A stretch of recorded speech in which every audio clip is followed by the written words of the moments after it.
Hello everyone, तुमचं स्वागत आहे माझ्या चॅनलवर। आज आपण बघणार आहोत साध्या आणि सोप्या पद्धतीने मिसळ कशी बनवायची।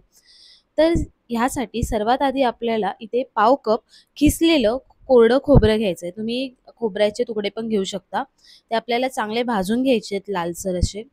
भाजून झाल्यानंतर ते साईडला काढून घ्यायचे आणि नंतर त्याच तव्यामध्ये थोडंसं तेल घालून आता आपल्याला उभा चिरलेला कांदा भाजून घ्यायचा आहे।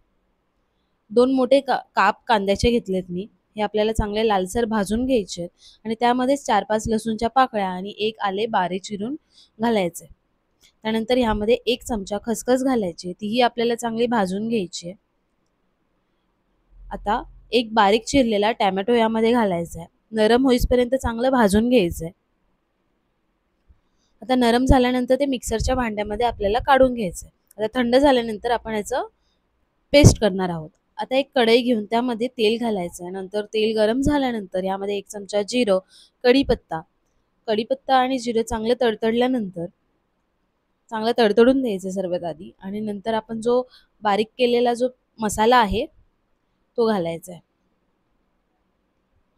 भाजून घ्यायचा आहे चांगला।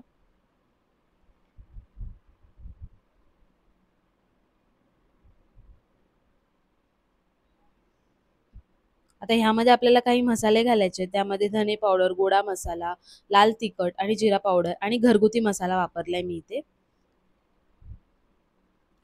चांगला मिक्स करून घ्यायचे, तेल सुटेपर्यंत चांगला भाजून घ्यायचं आपल्याला।